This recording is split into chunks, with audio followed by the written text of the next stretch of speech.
would like, if I may, to take you on a strange journey. Hello, everyone, and welcome to another edition of Real Estate Realities with the Rebel Broker. My name's Robert Whitelaw, and I am the Rebel Broker. Licensed real estate broker in the state of California, member of the National Association of Realtors. But please, don't hold that against me. Welcome to the end of the week. As always, I hope you nailed it this week. I hope you got all the things accomplished you wanted to accomplish, or made a whole lot of headway towards that big prize at the end of the road.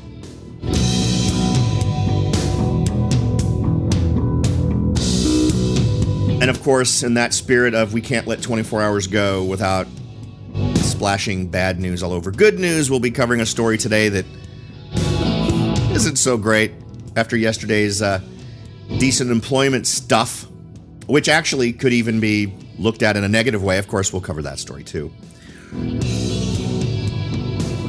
But there's another angle. One reason why I've been so focused on debt in recent weeks. We'll get a little bit into that. So there's a variety of different things we're going to be talking about today. So don't go anywhere.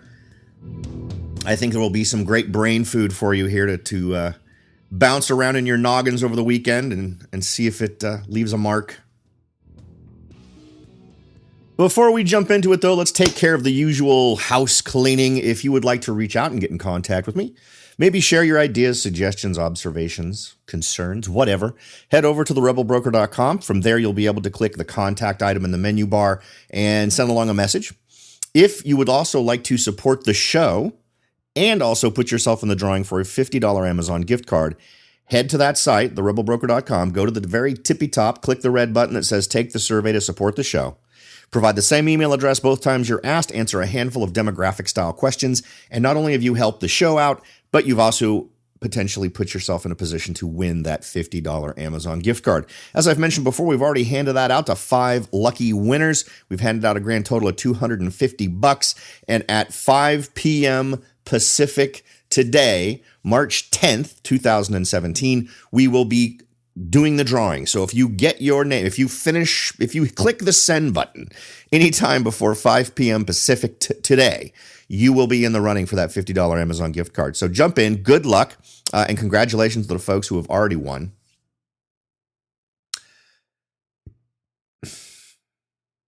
So we're going to talk a little bit about debt today, but we're going to talk about it in more broad terms. Remember, part of this is to try and anticipate circumstances that are going to come down the road that are going to affect the decisions we need to make. Now, of course, these are, when we talk at this level, we're talking gross domestic product level today, and I get it. I can already hear the snoring, but I'm telling you, some of the stuff we're seeing is interesting from a standpoint of in the same way that being able to see things that potentially tell you the future are interesting. Because there's a whole lot of different layers to this. While it absolutely will have an impact on things like real estate, it impacts everything. So if you are an investor who's already in real estate and you are holding property long term and you're renting it, or you're someone who's been doing flipping and you're trying to figure out where the economy is going to go down the road in a way that this affects the nation. It doesn't just affect local areas, but it affects all of us. This is the kind of data you want to know. These are the kind of things you want to be mentally prepared for. And we've got a couple. The first one, and both of these are from our great depressing folks over at Zero Hedge. And I usually, I tend to pick and choose the stuff I share that's theirs because I'm not always in line with their conclusions. I prefer to go with their stories that are far more simply numbers based. Like, here are the numbers, and then we draw conclusions from those, right? But I have to admit that these numbers are not great. And it sort of puts into stark contrast the good news we talked about yesterday, because the picture that gets painted by what is being said here indicates that the optimism may not be well placed. And there seems to be optimism across the board. We talked about Consumer confidence yesterday. We talked about expectations that sellers have relating to the market being good for them. We talked about buyers thinking the market is good and that if they buy now, the house will be worth more later.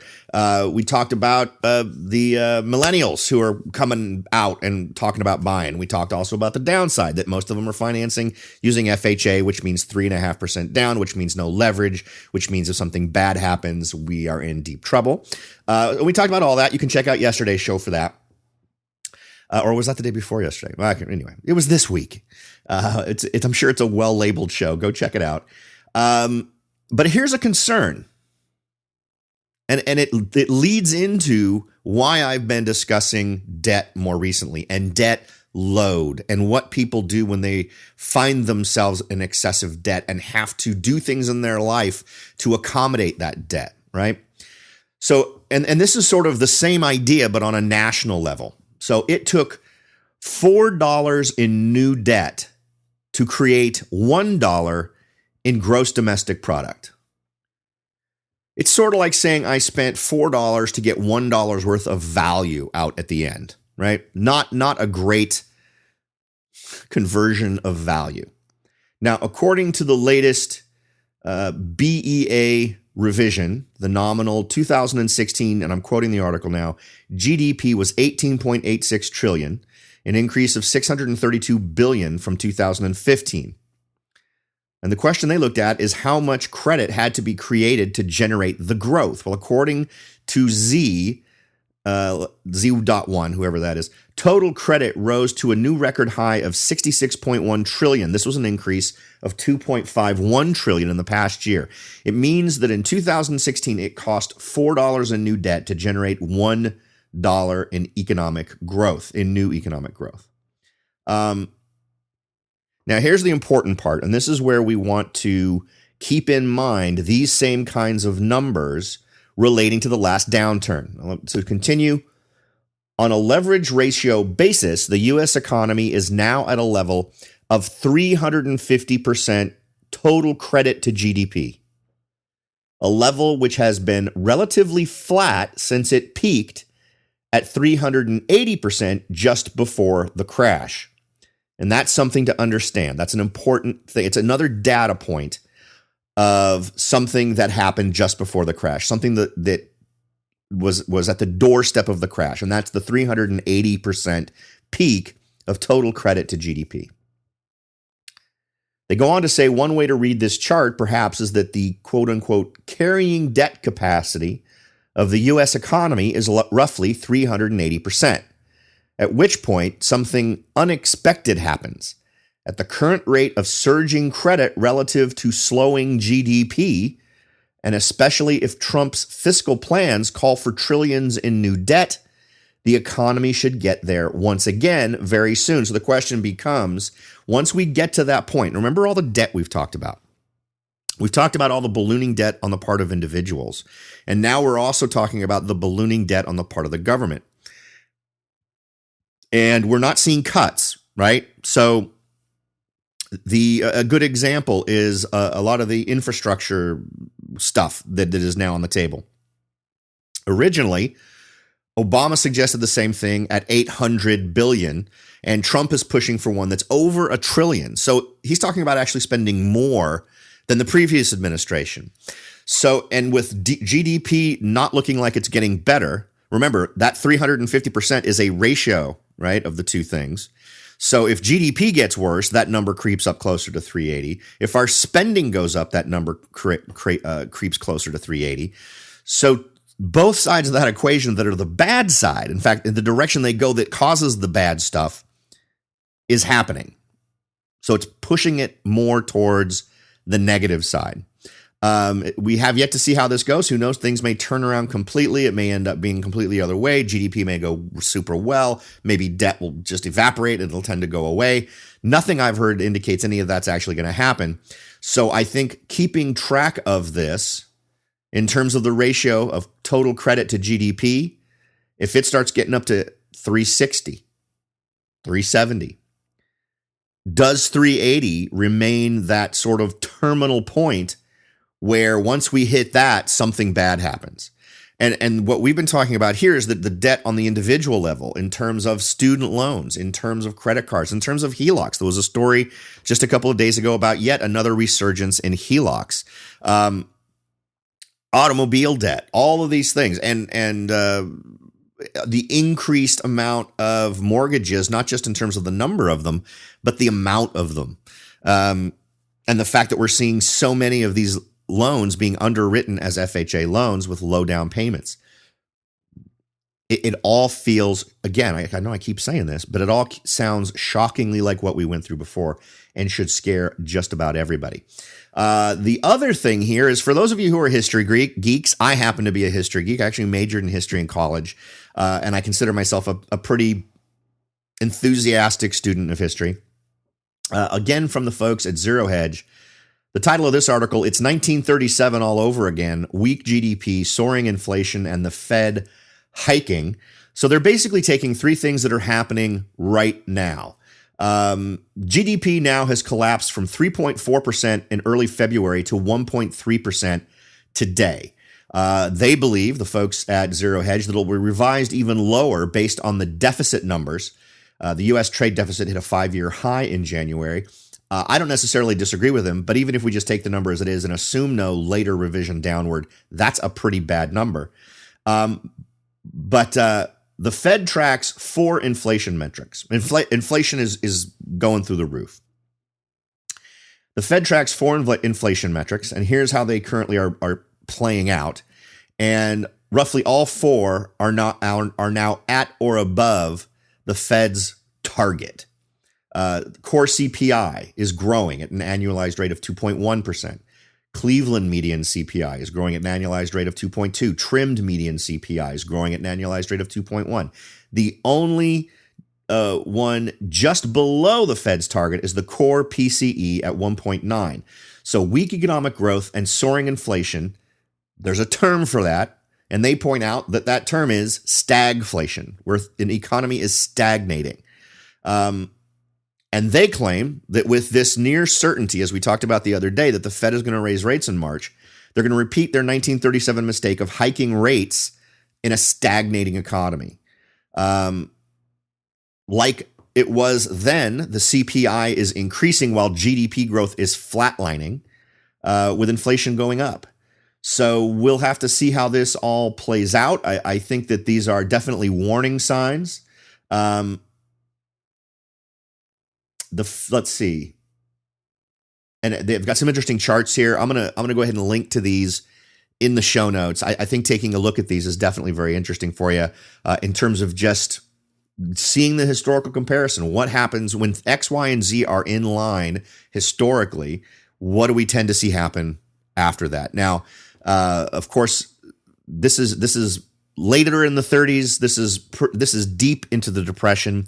This is, for those of you who are big-time history geeks, you'll know that by now there were an awful lot of folks saying that nothing that had been done in the 30s actually worked. In the United States, the Great Depression is only called the only country that calls that period of time the Great Depression is the United States. The rest of the world also experienced the Depression at the beginning of the 30s, but theirs ironed themselves out in 1 to 2 years. We very much tried to manage the Depression. Those of you who've been educated in the United States have probably been given a lot of time to the Depression and to FDR and all the various programs. And it was really about this time that folks who had been involved in it, for instance, the Secretary of Treasury at the time, Morgenthau, in front of the Senate, basically testified, we did all of these things thinking we were going to make things better, and all we did was make things worse and extend the length of the Depression. I'll also include a link to Mr. Morgenthau if anyone's interested in doing a little history research. But the point is, the actions that we're taking now seem to be a similar reaction. This idea that there needs to be more of a managed hand here. The only thing that throws this analogy off is it's really hard to disconnect that period of time from the fact that we were only a few years away from World War II. And a lot of folks argue that the only thing that really brought us out of what was happening in the 30s was the fact that we had to boost all of our manufacturing and really get into high gear to take care of World War II. I don't want that to be the solution to this problem. I'm hoping we can find some other inspiration where manufacturing, everything just jumps and starts going and we start seeing businesses rolling again. But this is all concerning stuff. This worries me a lot. We're going to go ahead and talk about some other stuff after the break, but right now we'll take a couple of minutes. Don't go away. We'll be right back. Are you ready to jump in and start your search for your first investment property? Maybe you've decided that it's time to own your own home, or maybe you're ready to sell your home and move on to something new. No matter what your goal is, the Rebel Broker can help. That's right, aside from hosting this show, I am also the owner, broker of Whitelaw & Sons Real Estate Services right here in Silicon Valley. With over 25 years experience serving Silicon Valley, Morgan Hill, San Martin, and Gilroy, I or one of my great agents can help you achieve your goals in real estate. So if you're ready to look into taking that next step towards achieving your real estate goals, point your browser at www.soldbyrobert.com. That's www.soldbyrobert.com and get in touch. Let me show you how I will earn your business and your respect. Again, that's www.soldbyrobert.com, or you can call me at 408-852-0525. California Bureau of Real Estate ID 00984-909. Welcome back, everyone. We just took a little time to discuss some interesting stuff relating to GDP, drew a few comparisons back to the Great Depression, and I made my historical reference to Henry Morgenthau, who was the Secretary of Treasury under FDR, actually considered the architect of the New Deal with FDR. I thought there's an interesting quote from him from 1939 where he was testifying in front of Congress. And notice that the tense that he uses in this. In 1939, people were still struggling with the Depression. And here's his quote. "We have tried spending money. We are spending more than we have ever spent before, and it does not work. I have just one interest, and if I am wrong, somebody else can have my job. I want to see this country prosperous. I want to see people get a job. I want to see people get enough to eat. We have never made good on our promises. I say after 8 years of this administration, we have just as much unemployment as when we started and an enormous debt to boot." Amazing how, first, I think that may be the last time any politician ever spoke honestly about a thing they were personally involved in, to personally say, hey, we tried this, we had the best of intentions, and it just didn't work. I can't even remember. Did that ever happen in modern times with anyone? So he may be the last one. The last time we had an honest politician may have been 1939. But in any event, doesn't that sound like something we could say today? There is absolutely the best of intentions here. And the idea seems to be that we can spend more and more. And when he just, refers to all of this debt, little does he know the enormity of the debt that would be on the shoulders of everyone as a taxpayer here in 2017 versus 1939. So it just kind of blows my mind when you look back at some of these times that are considered the most heinous, the most horrible, the most difficult to work through, and you see how the exact same kinds of things are thrown out there as the solution. More things done, more money spent, and it doesn't work. And what's interesting is we look at other countries at the same time in the 30s, and they didn't do any of those things. And the sort of natural market evolution pulled them out of it within about 2 years. All the other countries in the world, by the time 1939 had come to roll around, the Depression was a distant memory. For us, it was still fresh in our minds because we were still in it. And I realize I've probably just pissed off a whole lot of folks. So let's focus less on that, on whether or not you're someone who believes that the R's are always right or the D's are always right, because if modern politics teaches us anything, they all do the same thing. Everyone seems to be focused on what team they're on. But if we just look at the actual actions taken, let's not worry about who was or wasn't in charge or what party was in charge. Let's just focus on the actions and the results of those things. And we are absolutely subscribing to the same philosophies on both sides, that more intervention is needed, more money spending is needed. We've already seen that, right? Whether we want to talk about the Bush administration, or we want to talk about the Obama administration, or we want to talk about the Trump administration, All of them are pushing hard to spend more money. And that's not going to help us out. That's going to cause problems. And if we start to see this 380% debt to GDP ratio crop up again, and mix that with, see, here's the thing that scares me. We've got all these little things that are sitting around like this that scare me. But we also have this news that the perception of folks is that things are good. Businesses are hiring. What's interesting is if that happens enough, does that potentially solve this problem? Because it would be an indication, a leading indicator of, you know what, GDP is going to get better because manufacturing is hiring more people. Construction is hiring more people. A lot of these businesses that will, through their efforts, boost GDP. Will that be enough? Is that enough of a dent to stop this trend of reducing GDP? Does the opinion that things are going to go well in the future actually result in things better in the future because these folks are acting on it? Because now we've talked about this before, where that contradiction between what people say and what they do has gone away a little bit, right? The home builders were talking like everything was wonderful while they weren't building houses. But now we're starting to see things that indicate that what they say their confidence is actually matches up with the actions that they're taking. So that's got to be encouraging, right? So maybe we can dodge this. Maybe these are circumstances that don't have to come to pass.